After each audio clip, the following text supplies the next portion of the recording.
청년들이 자신의 일상 속에 경험하는 깊은 묵상을 가지고 하나님께 나아가고 있습니다.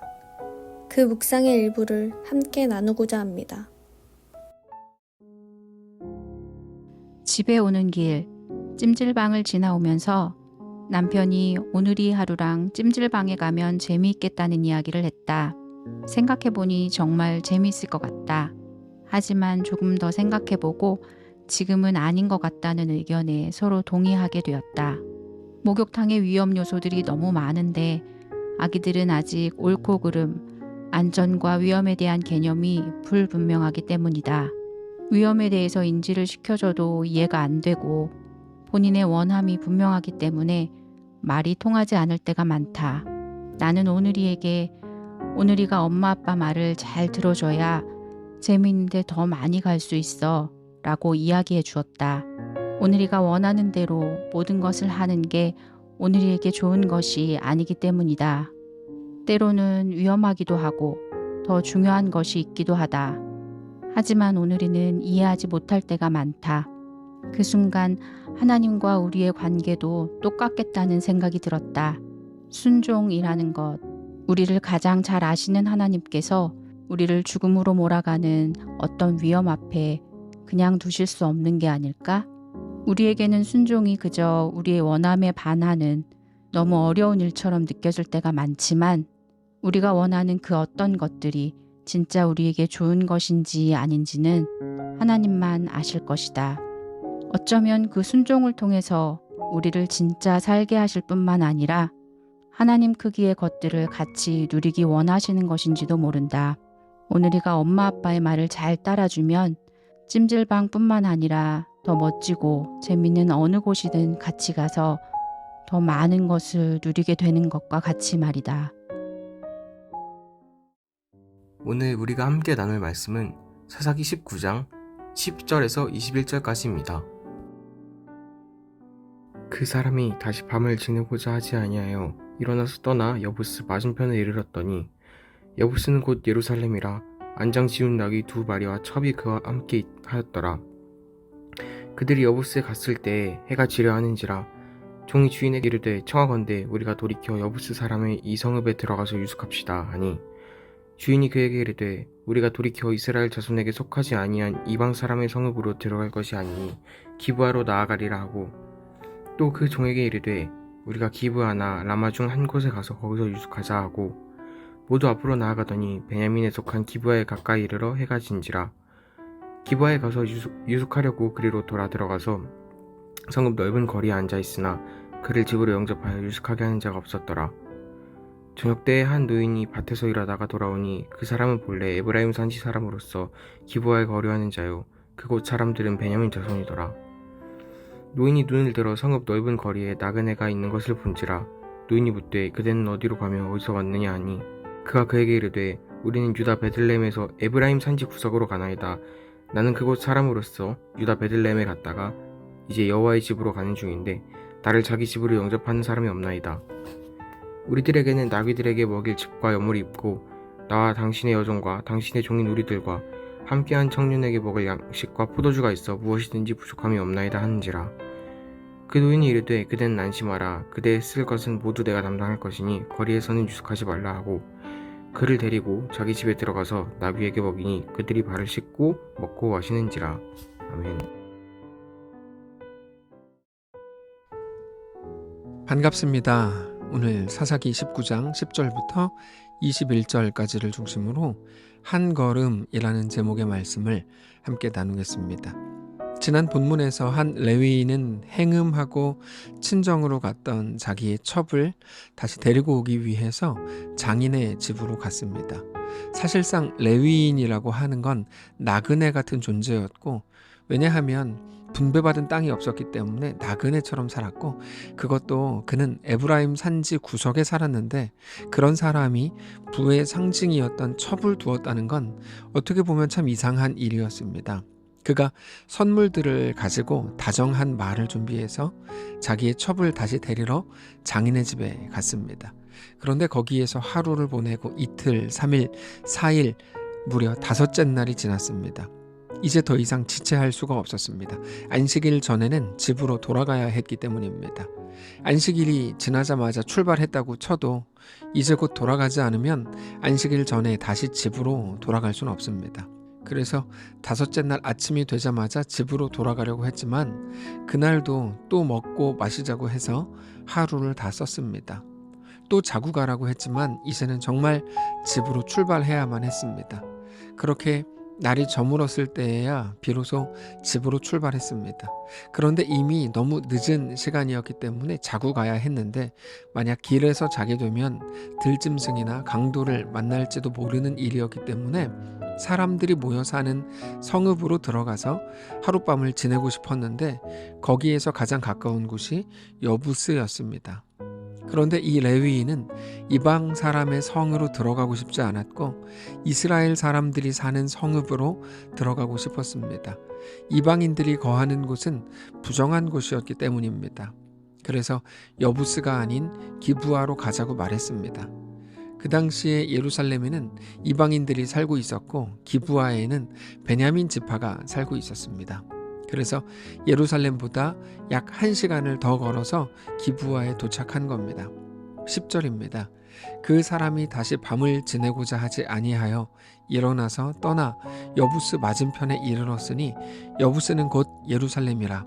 안장 지운 나귀 2마리와 첩이 그와 함께 하였더라. 그들이 여부스에 가까이 갔을 때에 해가 지려 하는지라. 종이 주인에게 이르되 청하건대 우리가 돌이켜 여부스 사람의 이 성읍에 들어가서 유숙하십시다 하니 주인이 그에게 이르되 우리가 돌이켜 이스라엘 자손에게 속하지 아니한 이방 사람의 성읍으로 들어갈 것이 아니니 기브아로 나아가리라 하고 또 그 종에게 이르되 우리가 기브아나 라마 중 한 곳에 가서 거기서 유숙하자 하고 모두 앞으로 나아가더니 베냐민에 속한 기브아에 가까이 이르러 해가 진지라. 그러고 보면 이 사람은 계속해서 앞뒤가 안 맞는 그런 결정들을 지금 하고 있는 겁니다. 에브라임 산지 구석 그 시골에서 거류하는 사람인데 물질적으로 부유해서 첩을 두고 살았습니다. 율법적으로는 아내가 행음하면 버려야 되는데 그러지 않고 또 데리러 갑니다. 거기다가 레위인인데 안식일을 지키려는 노력을 전혀 하지 않고 그저 장인이 청하는 모든 대접을 다 받다가 거의 마지막까지 머물다가 그제서야 자리를 떴습니다. 이게 앞뒤가 안 맞는 겁니다. 그러면서 하룻밤을 자더라도 이방인의 성읍이 아니라 이스라엘 민족의 성읍에서 머물겠답니다. 이방인의 땅은 부정하다고 여겼기 때문입니다. 이게 너무나 앞뒤가 안 맞는 거죠. 겉으로는 그럴듯하게 종교적인 언어를 쓰면서도 정작 자기가 원하는 세상적인 것들을 또 다 가지는 모습입니다. 그러고 보면 앞장에서도 미가도 그랬고 그 레위인도 그랬고 단지파도 그랬었습니다. 하나님의 은혜, 하나님의 복, 하나님의 함께하심과 같은 축복의 언어를 쓰지만 누가 봐도 하나님의 백성의 모습이 없습니다. 하나님의 백성의 모습이라는 건 얼마나 도덕적이고 율법적이냐가 아닙니다. 하나님의 뜻과 그 말씀 앞에 엎드리는가의 문제입니다. 그러면서도 마치 말만 거룩한 것처럼 하면 된다는 식으로 모두가 행하고 있었습니다. 자기의 욕심과 거룩한 종교적 행위들을 교묘하게 섞어 놓은 것이 그들의 모습이었습니다. 그러다가 기브아에서 문제가 생깁니다. 기브아에 도착했을 때는 이미 해가 진 상황이었습니다. 상황이 어려워졌다는 말입니다. 그런 상황에서 성읍 거리에 앉았습니다. 그렇게 하면 누군가라도 나그네를 잘 대접해야 하는 것이 하나님의 백성들의 미덕이었기 때문입니다. 그래서 아브라함도 부지 중에 손님을 대접했다고 히브리서 13장에서 칭찬을 받았었죠. 그 레위인도 당연히 그런 모습을 기대했을 겁니다. 그러나 아무도 그를 맞이하는 사람이 없었습니다. 그러니까 이방인의 땅에서 유숙하기 싫어서 형제의 땅인 기브아로 왔지만 그 시대 모두가 하나님의 마음으로 살아가지 않았던 겁니다. 그러던 중에 한 노인이 밭에서 일을 하다가 돌아왔습니다. 이 사람은 기브아 사람이 아니라 에브라임 산지 사람으로서 기브아에 거류하는 자였다 이렇게 나옵니다. 그러니까 이 사람도 나그네였던 겁니다. 그 노인이 레위인을 맞이하고 자기 집으로 데리고 갑니다. 그리고는 그대는 어디로 가며 어디서 왔느냐라고 묻고 오늘 밤은 당신과 당신의 나귀와 당신의 하인과 당신의 아내와 모든 것을 내가 먹이고 섬길 수 있으니 걱정하지 말라고 말합니다. 아주 편안한 상태가 된 것처럼 보입니다. 15절입니다.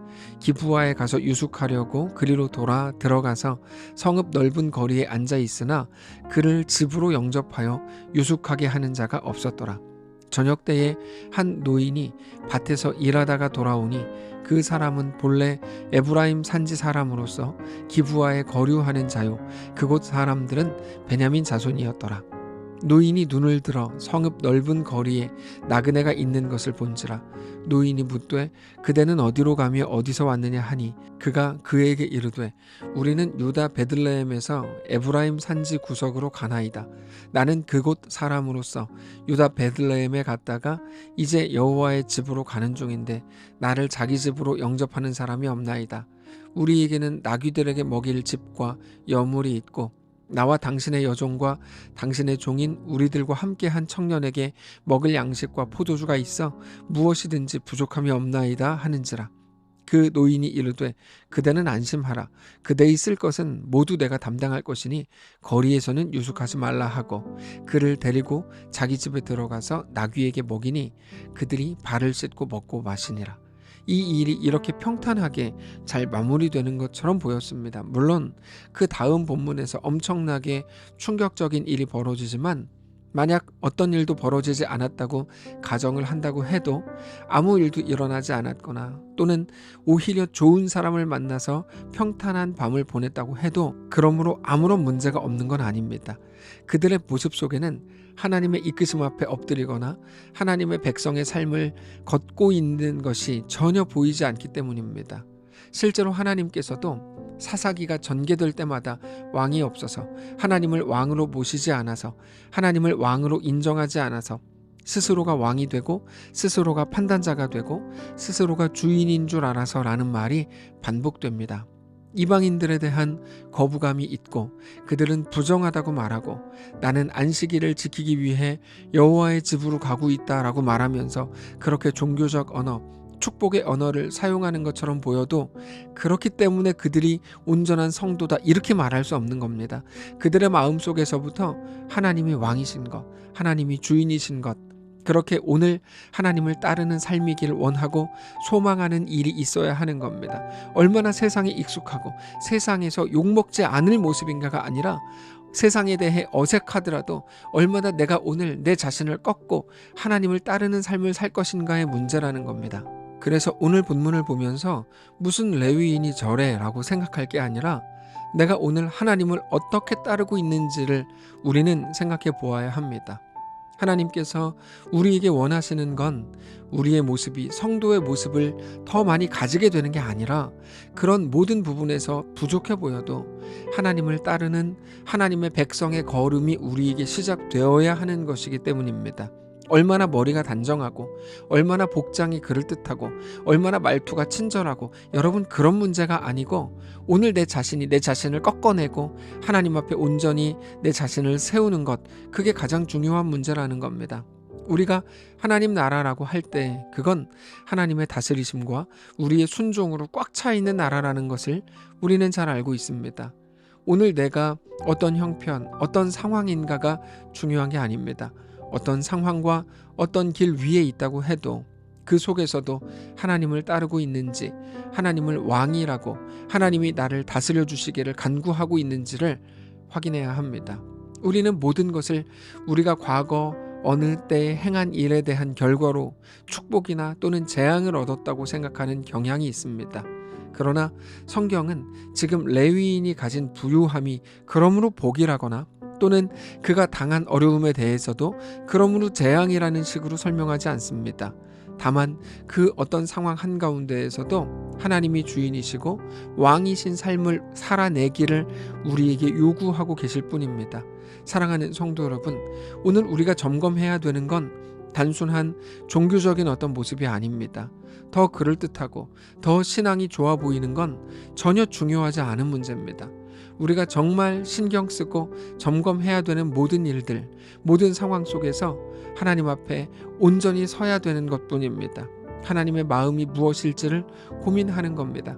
그렇게 내 원함이 아닌 하나님의 뜻과 하나님의 마음과 하나님의 요구를 따라서 오늘 우리의 현실 속을 살아가는 겁니다. 아주 작은 결정, 어제 주일에 나누었던 것처럼 어쩌면 너무 작아서 아무것도 아닌 일들이라고 해도 그 속에서 하나님의 자녀로, 하나님의 백성으로 또 한 걸음을 걷는 날 되시기를 바랍니다. 기도하겠습니다. 살아계신 하나님 감사합니다. 하나님이 우리 왕이신 것을 알고 믿는 자들로 살기를 원합니다. 내 원함과 내 욕심을 끝까지 주장하다가 하나님께로부터라도 그것을 얻어내려고 했던 모든 욕망을 내려놓게 하시고 이제는 내 자신을 꺾고 나는 죽고 오직 예수로 사는 그 삶을, 그 한 걸음을 또 걷는 오늘 하루, 우리의 이번 한 주, 우리의 전 인생이 되게 하시옵소서. 그렇게 하려고 하는 모든 성도들 가운데 성령님 임재하셔서 그들에게 힘과 용기와 담대함과 지혜를 주시고 그렇게 오늘 또다시 하나님 나라가 우리 속에 가득 채워지는 놀라운 역사가 있는 귀한 날 되게 하시옵소서. 감사드리며 살아계신 우리 주 예수님의 이름으로 기도합니다. 아멘. 사랑하는 성도 여러분, 하나님께서 오늘 하루를 우리에게 허락하셨습니다. 믿음으로 우리 주께 나아가시기를 원하고 어떤 자리, 어떤 형편 속에서도 하나님을 사랑하고 하나님과 믿음으로 동행하는 귀한 날 되시기 바랍니다.